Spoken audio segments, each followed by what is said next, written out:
Alright guys, Subscribe here back again today. I'm not sure exactly what day you guys are going to be watching this. It just depends how what time I have to make videos over the upcoming week before the CDL begins. Hopefully the CDL hasn't begun yet. If it has, then hopefully you guys have enjoyed the coverage, or at least enjoyed the coverage over the last week of the Minnesota event.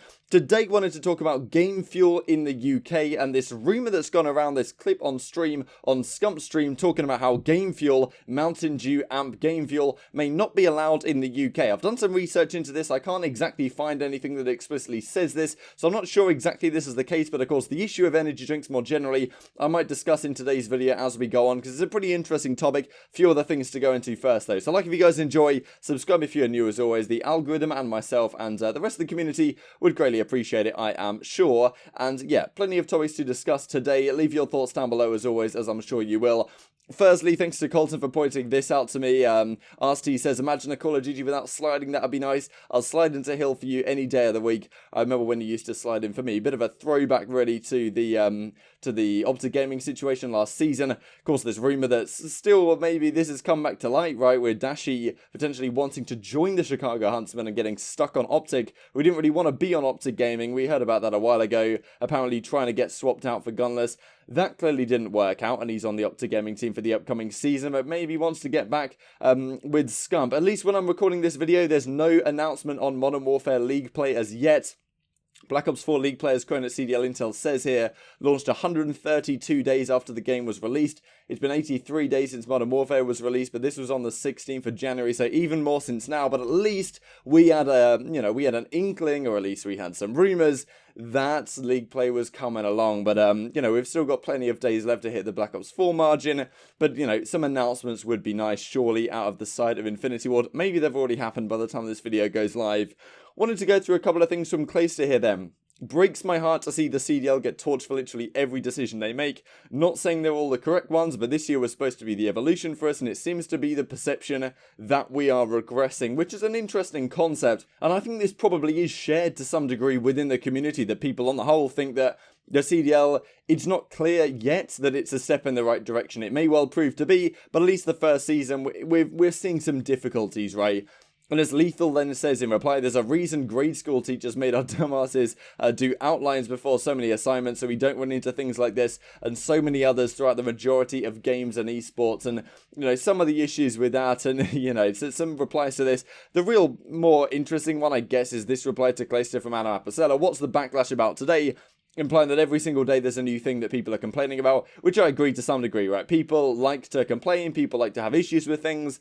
And I've tried to keep things relatively neutral on this channel. If something's bad, I'll call it out as bad. If something good, I'll speak it up and be positive about some of the good changes they've made to the structure of the league, for example, since Christmas time.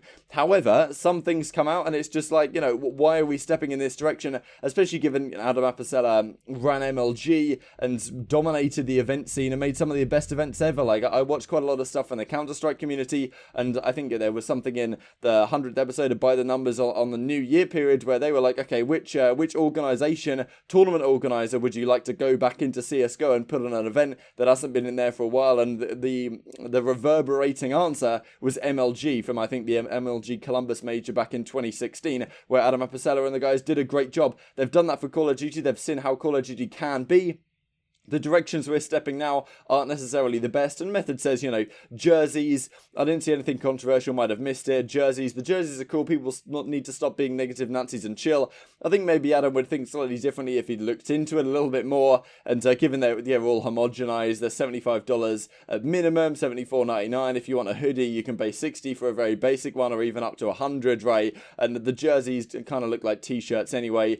I'm not saying everything's negative, but I'm saying some things, especially for the next season, can be improved upon, and it's not clear that Clayster isn't correct here, that the overall perception is a regressive one, but I think a large part of that has to do with probably the game itself maybe not being in the best state right now. But let's continue here. We're moving on to this then from Clayster once again. This is why competitive is always an afterthought, making that cash. Thanks to Nick for pointing this out to me. Top 10 best selling games through 2010 all the way to 2019 through all platforms. We got GTA 5 coming up top, but this is the rest of the list. It's pretty mental, to be honest, where Call of Duty features here. So here we go, Black Ops, Black Ops 2, Modern Warfare 3, Black Ops 4, Black Ops 3, Ghost, Red Dead 2, World War 2, Black Ops 4, like this is, pretty insane, right? Black Ops 3, sorry, I probably misspoke a little bit there, but just think about it, 7 of the top 10 selling games from 2010 to 2019, all Call of Duties, and think about Black Ops 4, it only came out in 2018 or whatever, already dominating the charts, and Minecraft even at top 10, so this all platforms, I'm not necessarily sure it considers like PC in the way that Minecraft can be downloaded there, otherwise I'm sure it'd be much higher. But still pretty crazy to see, and it does make it pretty clear when you look at it through this lens that competitive COD is always going to be an afterthought, which is understandable. It's just a frustration. But I thought you guys would find that interesting regardless. Here we go then, so some replies to this from, as we kick off here now, this clip I wanted to go through about Game Fuel, and they're talking about the London event, which of course is February 8th to the 9th, saying that, look, Game Fuel apparently could be illegal in the UK. We're not even going to be able to use it. We might have to use some sort of other caffeine supplement because MattG Game Fuel was the sponsor for the open bracket last season. Of course, there's a lot of caffeine going along, but there's a lot of caffeine in a lot of things. It'd be interesting to me if it was not allowed to be used in the UK, especially given when I was at Birmingham in 2018, they were giving out little pots of G Fuel, which is effectively the same thing, however much you want. But of course, people have their energy drink preferences. I'll play the clip. Yeah, Game Fuel's not allowed in London. Wait, what do you mean it's not allowed? It's just Wait, it's they didn't illegal. They didn't have it at the last of it. Yeah. It's illegal. There's just stuff in it that. What you're doing, I smoke. Yo, don't that. Nah, we're going crazy that I know. Wait, there's stuff in it that's illegal? Yes, that London doesn't allow. It has like too much caffeine or some shit. I don't think Monsters are allowed there either. The Red Bulls are. Yeah, I'm pretty sure Red Bull. So some funny replies here on the Reddit, just use Adderall instead, just drink coffee.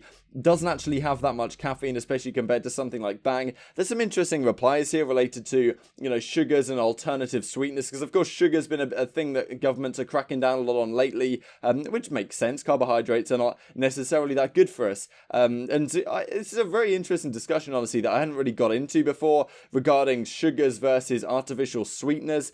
Because I've always kind of assumed that if you're saying sugar-free and you've got this artificial sweetener kind of thing instead, it's always kind of been an assumption of mine that that's probably just as bad for you or whatever. But, there's some discussion here saying that it's probably actually not and it doesn't have any negative side effects, which would be nice to believe. Maybe it's true. But here we go then. Just wanted to compare some of the caffeine volume numbers between some of the more reputable energy drinks that people know a lot about, and between Mountain Dew Game Fuel, which is the one discussed in that clip with Scump and Coat in the background. So this is the amount of caffeine in Red Bull. So the amount of caffeine in Red Bull is important to understand the potency of the beverage. So this is what they reckon. The caffeine content in Red Bull is 80 milligrams per 8.46 fluid ounce can. Compared to other drinks, this means the caffeine levels of Red Bull are moderate. It contains 27 milligrams of sugar as well. I'll leave all the links to this website down in the description box below so you guys can check it out and browse at your leisure. And then let's compare that to Mountain Dew Game Fuel, which is, I'm not sure the measurements are completely accurate here, but this is what they reckon. 121 milligrams per 20 fluid ounce bottle. So that says high. So 121 milligrams high. I guess that also includes we've got significantly more sugar in this than we have in Red Bull. But just in terms of the percentage, 121 divided by 20 seems to me to be less than 80 divided by 8, you know what I'm saying? Like the percentage, let's say this is like a ratio of 10, this is a ratio of more like, 1.7 or something like that. But clearly the website has its reasons for ranking as it has. They reckon Mountain Dew Game Fuel is high in caffeine, so the question I guess is, who really cares? If we're all adults here, we can make our own decisions of what we're buying, what exactly we're putting in our bodies, and all the information's out there on the internet for us to make our minds up with. Just comparing this again to, G Fuel, so this is 150 milligrams per 12 fluid ounce bottles. So we just compare these two figures right here. Seems to me like G Fuel is way more potent than Game Fuel, and they were giving this stuff out for free at Birmingham just a couple of years ago in the UK. Has 0, milligrams of sugar, but then there's the whole sugar artificial sweetener kind of thing going on there as well. But very interesting if that is indeed the case. I did some research online and I couldn't really find anything pertaining to this. There has been this whole sales to energy drinks for under 16s, because back when I was a kid in the UK, like you could go to energy drink stores and just get exactly whatever the hell you want. wanted.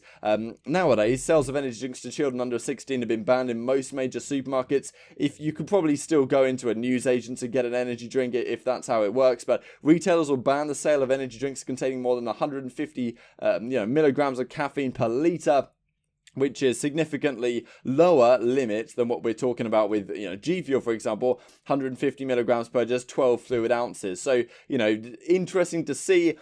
I don't think there's any validity of this particularly. If you guys do research on the internet and find out that, in fact, the game fuel is not allowed in the UK and, we won't be seeing any of it at the event, then please do let me know. But I couldn't really find anything. But just interesting in general with energy drinks and children, and the fact that they're talked about so much through the Call of Duty scene being super useful. Personally, I don't drink them anymore. I don't drink coffee or anything like that, but if I was to happen to need a coffee to feel really energized, and coffee doesn't even make you feel more energized, it just makes you feel less tired. So there's things either way. It's sugar that really gets you going, probably more than caffeine to some degree.